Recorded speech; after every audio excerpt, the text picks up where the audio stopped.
ومن يضلل فلا هادي له وأشهد أن لا إله إلا الله وحده لا شريك له وأشهد أن محمدًا عبده ورسوله يا أيها الذين آمنوا اتقوا الله حق تقاته ولا تموتن إلا وأنتم مسلمون يا أيها الناس اتقوا ربكم الذي خلقكم من نفس واحدة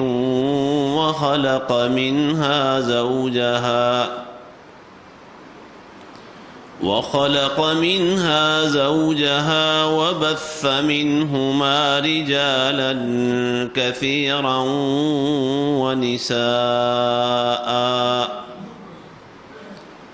واتقوا الله الذي تساءلون به والأرحام إن الله كان عليكم رقيبا يا أيها الذين آمنوا اتقوا الله وقولوا قولا سديدا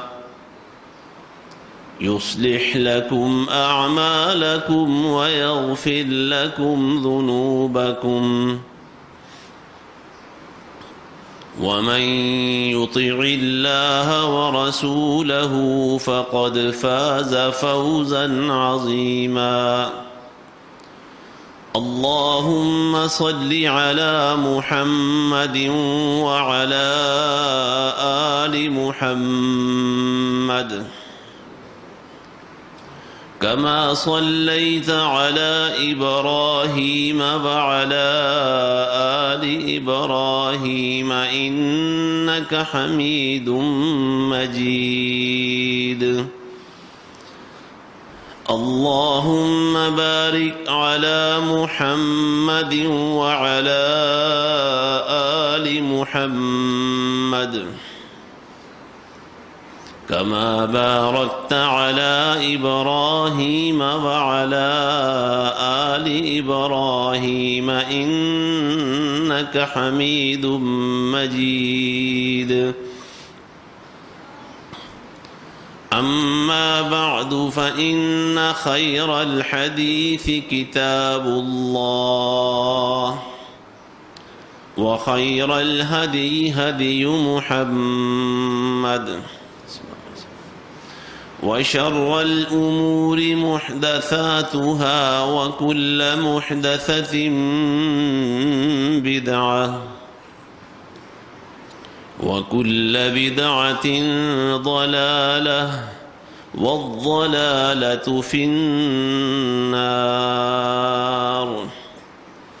سبحانك لا علم لنا إلا ما علمتنا إنك أنت العليم الحكيم اللهم انفعنا بما علمتنا وعلمنا ما ينفعنا وزدنا علما الحمد لله على كل حال ونعوذ بالله من حال أهل النار رب أعوذ بك من همزات الشياطين وأعوذ بك رب أن يحضرون أعوذ بالله السميع العليم وبوجهه الكريم وسلطانه القديم من الشيطان الرجيم قل يا عبادي الذين آمنوا اتقوا ربكم للذين أحسنوا في هذه الدنيا حسنة وأرض الله واسعة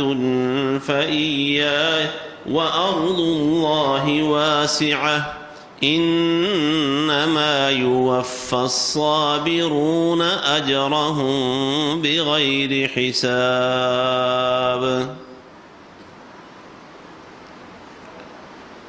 کہہ دو اے میرے وہ بندو جو ایمان لائے ہو، اپنے رب سے ڈرتے رہو۔ جن لوگوں نے اس دنیا میں اچھائی کا راستہ اختیار کیا، نیکی کا راستہ اختیار کیا، ان کا بدلہ اور انجام بھی بہت اچھا ہوگا، اور اللہ کی زمین بہت کشادہ ہے۔ حقیقت یہ ہے کہ صبر کرنے والے لوگوں کو ہی ان کا اجر بغیر حساب کے دیا جائے گا۔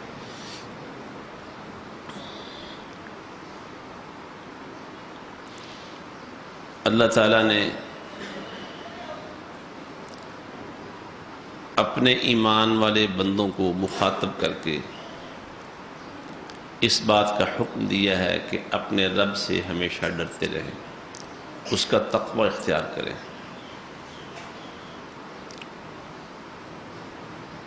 یہ آج کا جمعہ اس آنے والے رمضان سے پہلے آخری جمعہ ہے، اور ہفتے کے دنوں میں سے یہ سب سے زیادہ فضیلت والا دن ہے۔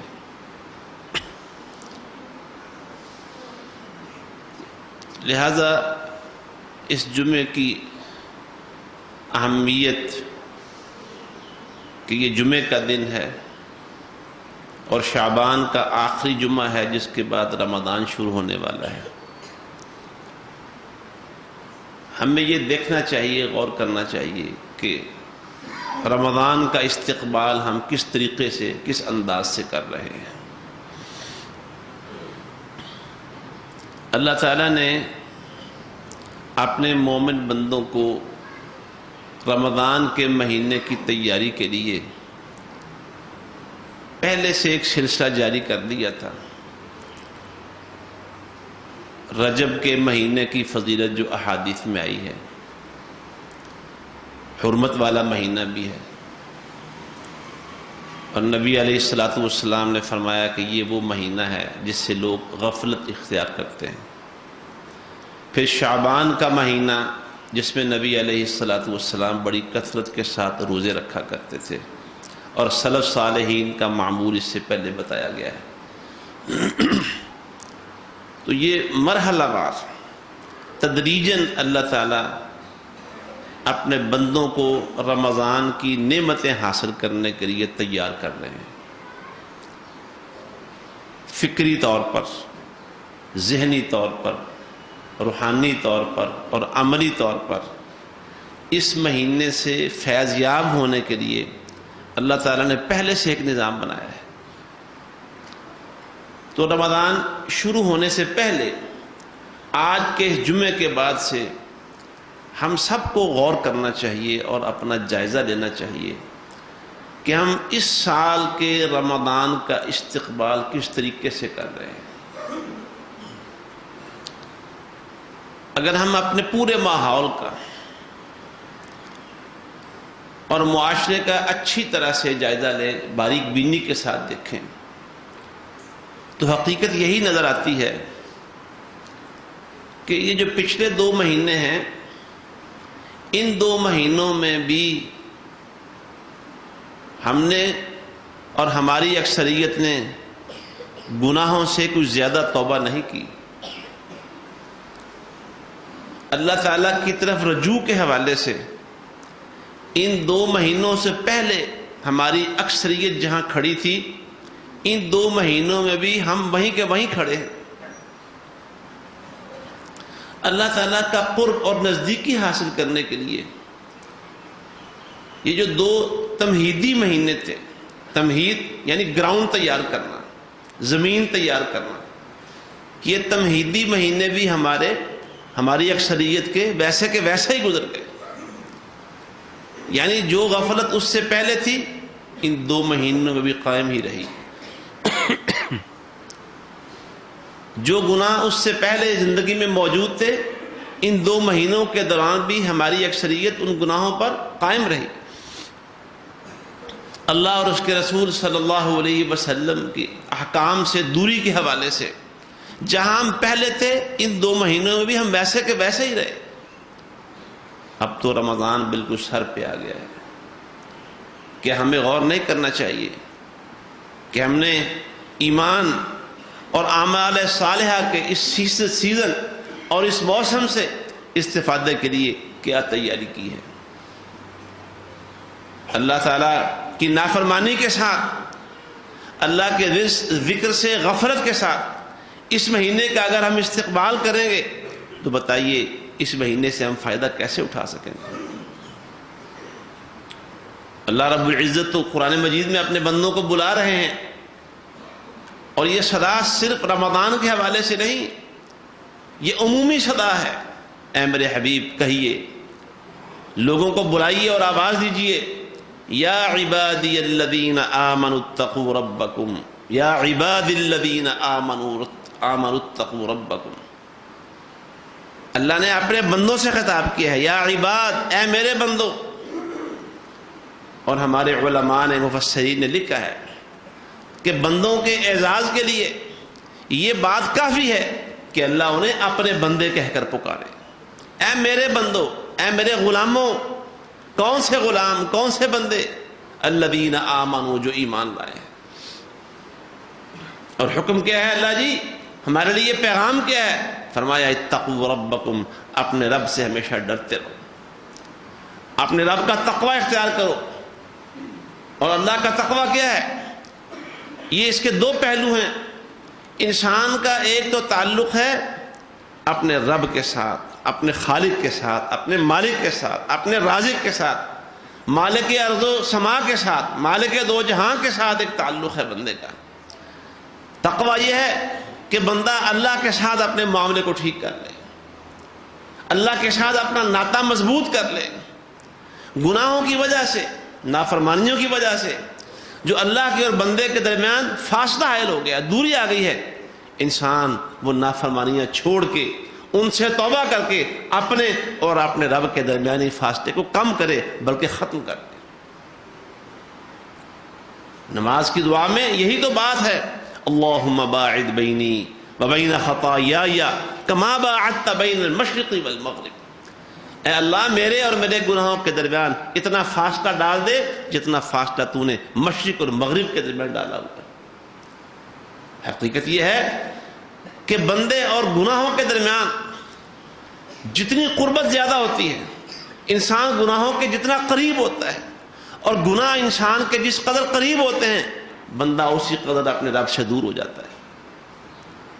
اور جیسے جیسے انسان گناہوں سے دوری اختیار کرتا ہے اور گناہوں کو اپنے آپ سے دور بھگاتا ہے، اسی قدر انسان کے اور رب کے درمیان فاصلہ کم ہوتا جاتا ہے اور بندے کو اپنے رب کا قرب حاصل ہوتا ہے. گناہ چھوڑتے رہنے سے، فرائض کی پابندی کرتے رہنے سے، اور اس کا نتیجہ ہی نکلتا ہے. نتیجہ کیا نکلتا ہے؟ انسان جس قدر گناہوں سے کنارہ کش ہوتا ہے، گناہوں کی قربت سے خوف کھاتا ہے، انسان کے دل میں گناہوں سے جس قدر وحشت پیدا ہوتی ہے، اور وہ نیک اعمال کے فرائض کے قریب ہوتا ہے، فرائض کا اہتمام کرتا ہے، فرائض کی پابندی کرتا ہے، نمازوں کی پابندی کرتا ہے، دیگر فرائض کا اہتمام کرتا ہے، اللہ اس کے لیے پھر نفل کام کرنے کے دروازے کھول دیتا ہے، آسان کر دیتا ہے. اللہ اس کے دل میں نفلوں کا شوق پیدا کرتا ہے. نماز فرض شوق سے، اہتمام سے، دنیا کے دھندے، کاروبار، مصروفیات چھوڑ کے انسان جب نماز کا اہتمام کرتا ہے، شوق کے ساتھ آتا ہے. جیسے کہ ایک حدیث قدسی میں یہ بات آئی ہے، اللہ سبحانہ و تعالیٰ اس میں اپنے بندوں سے فرماتا ہے، ابن آدم سے کہتا ہے، یا ابن آدم تفرغ لعبادتی، اے آدم کے بیٹے دنیا کے جتنے بھی جھنجٹ ہیں، کاروباری، خاندانی، گھریلو، ذہنی، فکری، ان سب سے اپنے آپ کو فارغ کر کے میری عبادت کے لیے آیا کرو۔ رسول اللہ صلی اللہ علیہ وسلم کی سنت یہی تھی۔ ام المؤمنین سیدہ عائشہ رضی اللہ عنہا، جن کے بارے میں حدیث میں آتا ہے کہ نبی علیہ السلام سے پوچھا گیا اللہ کے نبی آپ کو سب سے زیادہ محبت کس کے ساتھ ہے؟ فرمایا اپنی بیوی عائشہ کے ساتھ۔ پھر پوچھا گیا، آپ نے فرمایا اپنی بیوی عائشہ کے ساتھ میں سب سے زیادہ محبت کرتا ہوں۔ تیسری بار پوچھا گیا نہیں جی مردوں میں سے کس کے ساتھ سب سے زیادہ محبت؟ فرمایا عائشہ کے باپ ابو بکر کے ساتھ سب سے زیادہ محبت رضی اللہ تعالیٰ عنہ۔ اما جان عائشہ رضی اللہ عنہ بیان فرماتی ہیں کہ جب اذان ہوتی نبی علیہ السلام ہمارے پاس سے ایسے چلے جاتے جیسے ہمارے ساتھ کوئی تعلق ہی نہیں ہے، بیگانہ ہو کر، یکسر لاپرواہ ہو کر آپ مسجد کی طرف دوڑتے تھے۔ اور ایک موقع پر رسول اللہ صلی اللہ علیہ وسلم نے حضرت بلال سے فرمایا تھا اے بلال اذان کہو، ارحنا یا بلال، اور ہمارے دل کو راحت پہنچاؤ، سکون پہنچاؤ۔ اذان سن کے آپ صلی اللہ علیہ وسلم کو راحت ملتی اور آپ سارے دنیا کے کام، مصروفیات، گھر والوں سے تعلق اسے فراموش کر کے سیدھے مسجد چلے جاتے۔ تو جو شخص نمازوں کے لیے، 5 وقت کی نمازوں کے لیے یہ اہتمام کرتا ہے، اللہ اس کے دل میں نفلی کاموں کا شوق بھی پیدا کرتا ہے اور وہ اللہ اس کے لیے آسان بھی کر دیتا ہے۔ اور جب وہ نفلی کام آسان ہوتے ہیں، انسان ان میں رغبت لیتا ہے، دلچسپی لیتا ہے، اس کا نتیجہ کیا نکلتا ہے؟ صحیح بخاری کی ایک حدیث ہے، حدیث قدسی ہے، اللہ سبحانہ و تعالیٰ نے فرماتا ہے لا یزال عبدی یتقرب الی بالنوافل حتی احببتہ۔ یہ نفلی کام بندہ جیسے جیسے کرتا چلا جاتا ہے وہ ہمارے قریب آتا چلا جاتا ہے، قربت اختیار کرتے کرتے یہاں تک پہنچتا ہے ہم اسے اپنا محبوب بندہ بنا لیتے ہیں۔ تو تقویٰ کیا ہے؟ بندے اور رب کے درمیان جو تعلق ہے اسے ٹھیک کیا جائے، اسے مضبوط کیا جائے، اس کی اصلاح کی جائے، جہاں خرابی ہے اسے دور کیا جائے، جہاں زنگ ہے اسے صاف کیا جائے، جہاں دوری ہے اسے مٹایا جائے، فاصلہ کم کیا جائے، یہ تقویٰ ہے۔ اور دوسرا انسان یہ اسے کہتے ہیں معاشرتی حیوان ہے، یہ معاشرتی حیوان یعنی انسانی زندگی کو اللہ نے مربوط بنایا، آپس میں رشتے ناتے ہیں، خونی رشتے ہیں، خاندان ہے، اوپر نیچے اولاد ہے، سسرالی رشتے ہیں، جہاں شادی انسان کی ہوتی ہے، انسانوں میں رشتہ داریاں چلتی ہیں، رشتے جڑے ہوئے ہیں، کاروباری لین دین، رشتے ناتے، آبادیوں میں ہمسائے کا تعلق، ہمسائے کے ساتھ، والدین، اولاد، میاں بیوی اور دوسرے خونی رشتے، یہ اللہ نے انسان کو مختلف زنجیروں میں پرویا ہوا ہے، مختلف لڑیوں کے اندر انسان کو جمع کیا ہوا ہے۔ وَجَعَلَهُ نَسَبًا وَسِحْرًا، اللہ قرآن میں فرماتا ہے انسانی رشتے، اللہ نے انسان کو پانی سے پیدا کیا اور اس کے 2 قسم کے رشتے بنائے ہیں، ایک نسبی رشتے ہیں، خونی رشتے، اور ایک سسرالی رشتے۔ یہ جو تعلقات ہیں، ان تعلقات میں تقویٰ کیا ہے؟ ان رشتوں کا خیال رکھنا، ان کے بارے میں اللہ کے جو احکام ہیں انہیں پورا کرنا، رشتہ داری جوڑنے میں محنت اور کوشش کرنا، تعلقات بنانے اور سنوارنے میں اور انہیں استوار رکھنے میں محنت کرنا، وقت دینا، پیسہ صرف کرنا پڑے پیسہ صرف کرنا، قطع تعلقی کی بجائے صلہ رحمی کا راستہ اختیار کرنا۔ نبی علیہ السلام نے حدیث میں بتایا ہے اللہ رب العزت نے رحم سے یہ کہا تھا، رحم اللہ تعالیٰ کے ساتھ چمٹ گیا، اللہ نے کہا کیا تو اس بات پر راضی نہیں ہے اے رحم کہ میں نے تجھے اپنے نام رحمان سے پیدا کیا ہے، اپنی رحمت کو تیرے ساتھ جوڑا ہوا ہے، کیا تو اس پہ راضی نہیں کہ جو تجھے جوڑے گا میں اسے جوڑ کے رکھوں گا اور جو تجھے کاٹ دے گا میں اسے کاٹ کے رکھ دوں گا۔ جو رشتہ داریاں ملاتے ہیں ٹوٹنے کے ماحول میں، دوری کے ماحول میں، وہ قربت اختیار کرتے ہیں، ملاتے ہیں، ان کو جمع کرتے ہیں، اللہ ان کو ملا دیتا ہے، اللہ ان کے کام ان کے ہاتھوں میں جمع کر دیتا ہے، ان کے کام سمٹے رہتے ہیں، ان کی زندگی مربوط رہتی ہے۔ اور جو رشتہ داریوں کی پرواہ نہیں کرتا اللہ بھی اس کی پرواہ نہیں کرتا، وہ رشتہ داروں کو اپنے آپ سے دور کر دیتا ہے، بکھیر دیتا ہے، اللہ اس پر اس کے کام بکھیر کے رکھ دیتا ہے، اس کی زندگی سے برکت اٹھا لی جاتی ہے، اللہ کی رحمت اس سے دور چلی جاتی ہے۔ یہ تقویٰ ہے۔ اتقوا ربکم اے ایمان والو، اے میرے وہ بندو جو ایمان لائے ہو، اپنے رب سے ڈر جاؤ، اس کا تقوی اختیار کرو۔ اللہ اور بندے کے درمیان جو تعلق ہے اسے بھی ٹھیک کرنا، بندے کا بندوں کے ساتھ جو تعلق ہے اسے بنا کے رکھنا، اسے سنوارنا، اسے بچا کے رکھنا، یہ تقوی ہے۔ بس دیکھیے کہاں کھڑے ہیں ہم، رمضان کا استقبال کس حالت میں کر رہے ہیں، رمضان کی آمد پہ ہماری حالت کیا ہے، ہماری تیاری کیا ہے اللہ کی رحمت کے استقبال کے لیے؟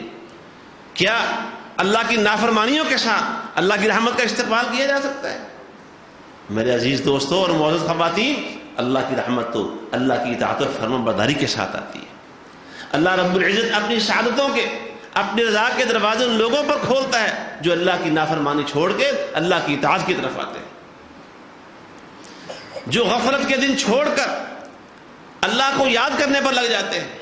ذرا سوچے تو صحیح کہ ہماری غفلت دور ہوئی ہے رمضان کے آنے پر؟ یاد الہی میں ہمارا وقت پہلے سے زیادہ اور ہمارا شوق پہلے سے بڑا ہے؟ اللہ کی نافرمانی سے توبہ کر کے اللہ کی اطاعت و فرمانبرداری کی طرف آ رہے ہیں؟ رسول اللہ صلی اللہ علیہ وسلم کی سنتوں اور آپ کے طریقوں اور آپ کی سیرت طیبہ کو کی نافرمانی، اس سے دوری ترک کر کے چھوڑ کے کیا سنت کی طرف آ رہے ہیں؟ کیا سنت کو اپنا اوڑھنا بچھونا بنایا ہے؟ کیا سنت نبویہ علی صاحب الصلاۃ والسلام کو اپنی زندگی کی زینت بنا رہے ہیں؟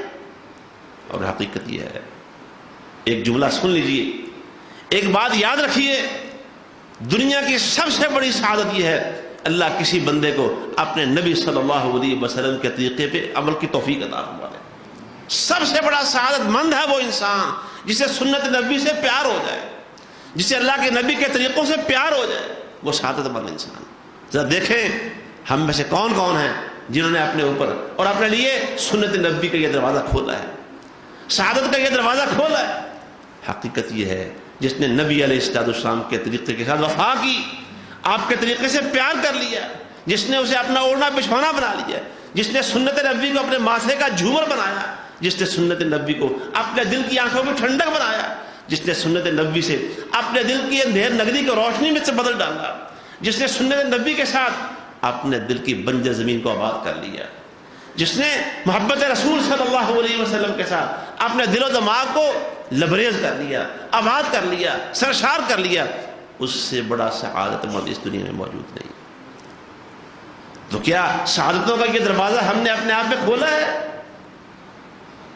فتوے لگانے، دوسروں پر نظر رکھنا اور دوسروں کے لیے مفتی اور قاضی بننا، جج بننا بڑا آسان ہے۔ ذرا اپنے بارے میں غور کریں، کہاں کھڑے ہیں؟ جو دوری پہلے تھی، میں اللہ مجھے معاف فرمائے، اللہ ہم سب کو معاف فرمائے۔ جو محسوس ہو رہا ہے عمومی تجزیے کے ساتھ، ہم جہاں پہلے تھے رمضان قریب آنے کے باوجود ہم وہاں کا وہیں کھڑے، روٹے ہوئے رب کو منانے پر ہماری محنت نہ ہونے کے برابر ہے۔ یہ جو بیماریاں ہیں، یہ کبھی ڈینگی آتا ہے، کبھی گردن توڑ بخار آتا ہے، اور اب سب وائرسوں کا بڑا سردار وائرس ہمارے اوپر مسلط ہو چکا ہے، کووڈ-19۔ کیا ہے یہ؟ کہاں سے آ رہی ہیں یہ بیماریاں؟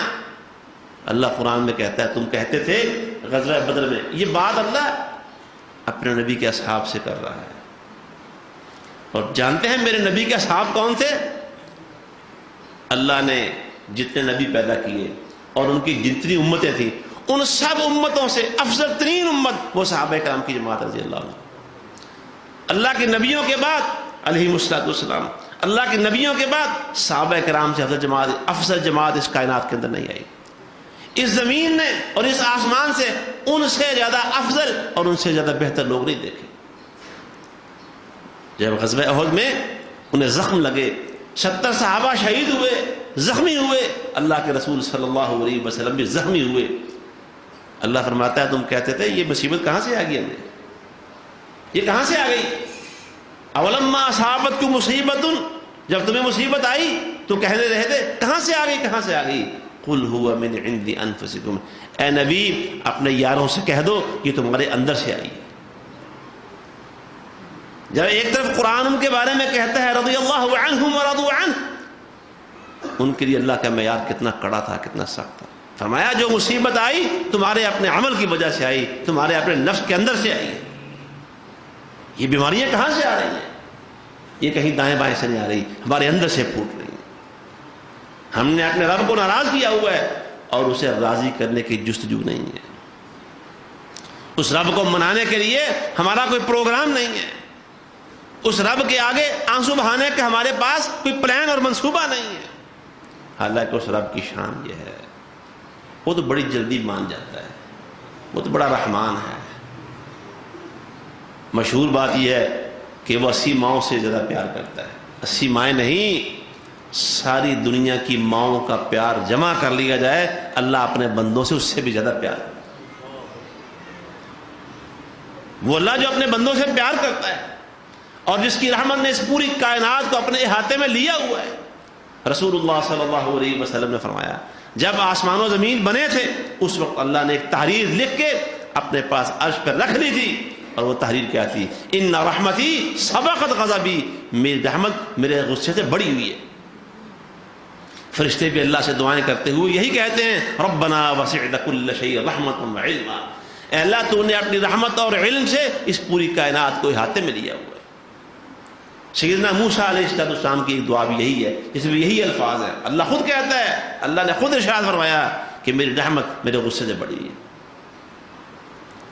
وہ اللہ اپنے بندوں سے ساری دنیا کے ماؤں کے اور دیگر لوگوں کے دلوں میں جتنی نرمی ہے، جتنی رحم دلی ہے، جتنا پیار ہے، یہ سب جمع کر لیں، اللہ تو اس سے زیادہ پیار کرنے والا ہے۔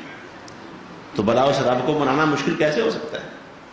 اور بچے ماؤں کو منا نہیں دیتے اپنی ضد کر کے، کئی دفعہ ضد ان کی کوئی زیادہ اچھی بھی نہیں ہوتی، لیکن مائیں ان کے دل پسیج جاتے ہیں، باپ کا دل پسیج جاتا ہے اپنے بچے کے لیے، اور وہ اس کا مطالبہ پورا کر دیتا ہے۔ بچے اپنا مطالبہ منوا کر ہی رہتے ہیں، اس لیے تو بچوں کو بے تاج بادشاہ کہتے ہیں۔ بادشاہ ہوتے ہیں، وہ اپنی باتیں منوا لیتے ہیں۔ کیا اس رب کو جس کی رحمت ساری کائنات سے زیادہ ہے اس کو منانا مشکل ہو گیا ہے؟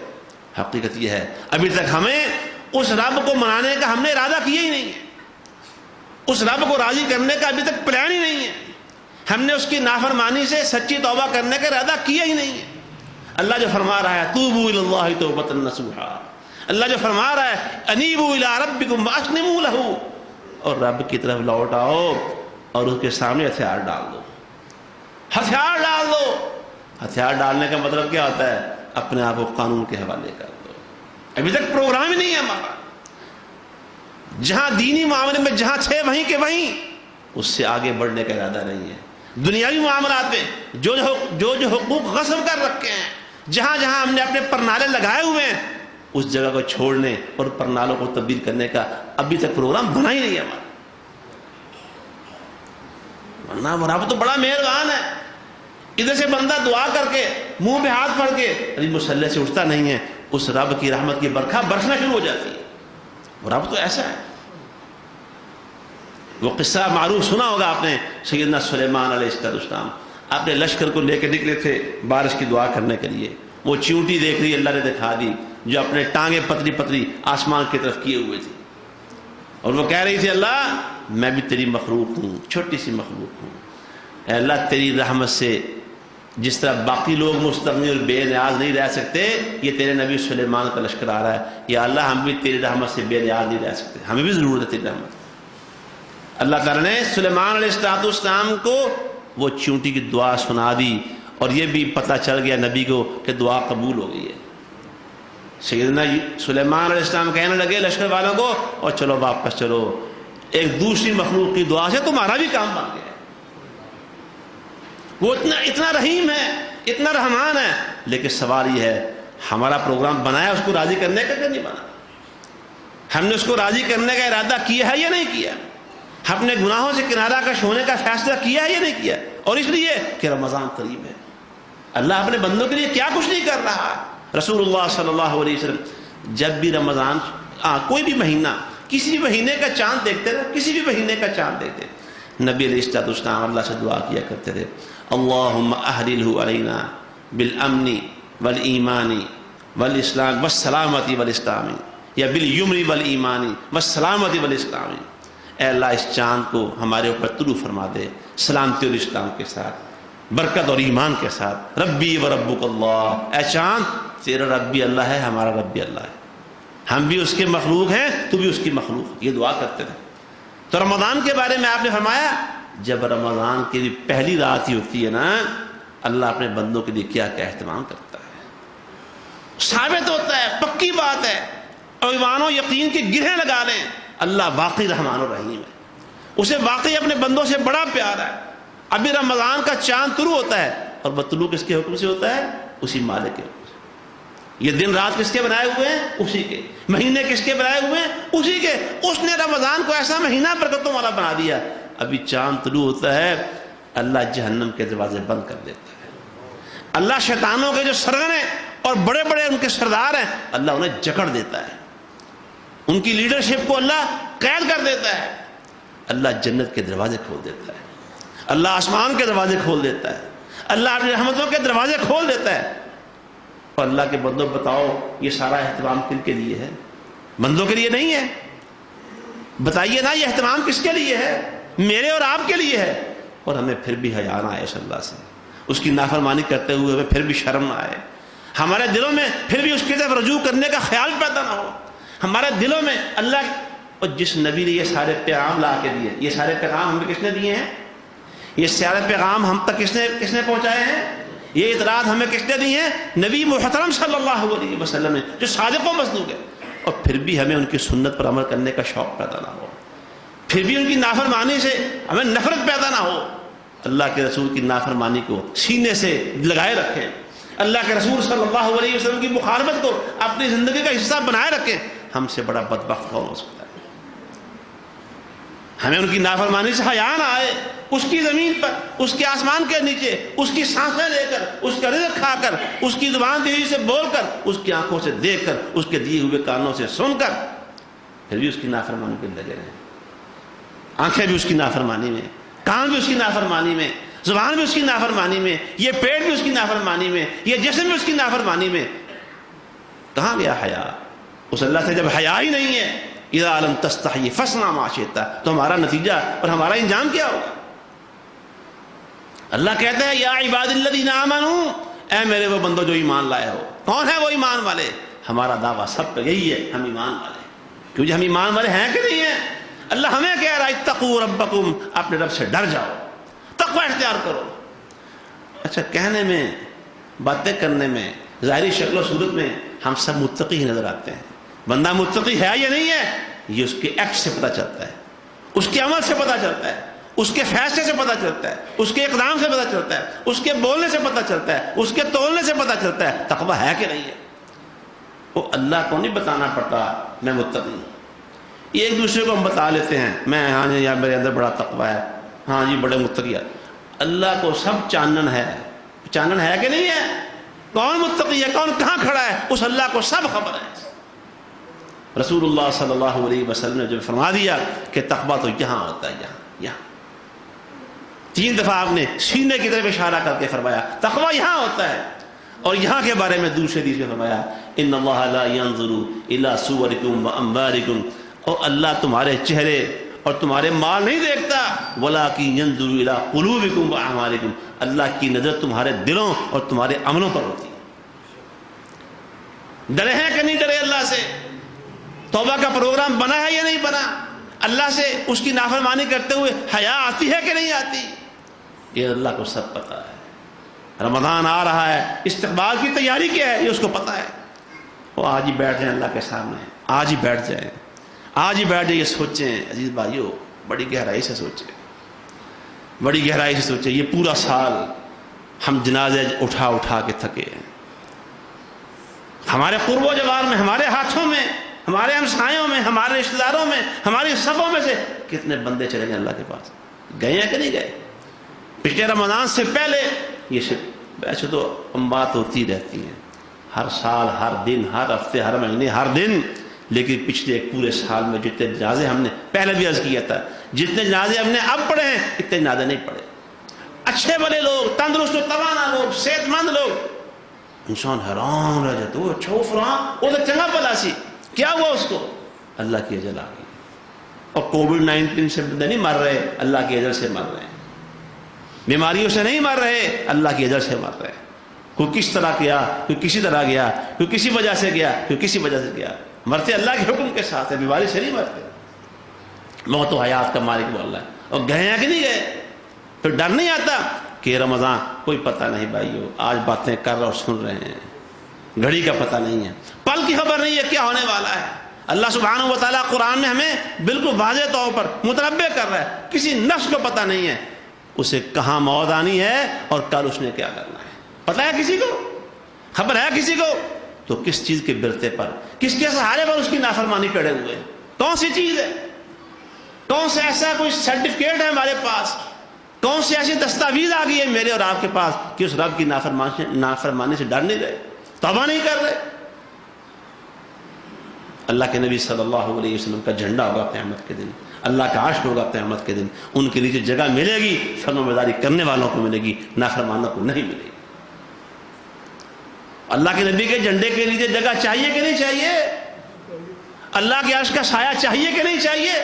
نافرمانی کے ساتھ ملے گا، نبی کے حکموں سے روگردانی کے ساتھ ملے گا، نبی کے لائے ہوئے دین کو چھوڑ کے ملے گا؟ نہیں ملے گا، نہیں ملے گا۔ اس طرح بھائیو توبہ کر لیں آج کے دن، میں بھی آپ بھی، اور توبہ کے لیے لمبی کڑیاں نہیں چلتی چاہیے، ابھی دل میں خیال آ جائے، ایک جمعے کی نماز کھڑے ہونے سے پہلے ہم میں سے جو شخص بھی چاہتا ہے جمعے کی نماز کھڑے ہونے سے پہلے اپنے دل کی تار اللہ کو ملائے، اللہ کے ساتھ کال کرے، اے اللہ میں تیرے اوپر راضی ہو گیا ہوں، اے اللہ میں تجھ سے معافی مانگتا ہوں، اے اللہ میں اپنے گناہوں سے توبہ کرتا ہوں، اے اللہ مجھ سے راضی ہو جائے۔ اور یہاں خیال آنے کی دیر ہے، اور ہو سکے تو ایک آنسو بھی نکل آئے، نہ بھی نکل سکے رونے جیسا منہ ہی بنا لے، اللہ اپنے بندے کی توبہ قبول کر لے۔ ہمارے ادھر واپس آنے کی دیر ہے، ادھر سے توبہ قبول کرنے میں کوئی دیر نہیں۔ تو سوچئے، سوال یہ آج کے جمعے کا سوال کیا ہے؟ اس رمضان کے استقبال میں ہماری تیاری کیا ہے؟ شعبان گزرا، رجب گزرا اس سے پہلے، اور اب رمضان سر پہ، تیاری کیا ہے؟ اس اللہ سے اس کی رحمتیں لینے کے لیے، اس کی مغفرت لینے کے لیے، جنت لینے کے لیے، جہنم سے بچنے کے لیے، قبر کے عذاب سے بچنے کے لیے میرا اور آپ کا پلان کیا ہے؟ منصوبہ کیا ہے؟ تیاری کیا ہے؟ اللہ ہمیں منصوبہ بنانے کی اور اس پر استقامت سے عمل کرنے کی توفیق عطا فرمائے۔ وآخر دعوانا ان الحمد للہ رب العالمین۔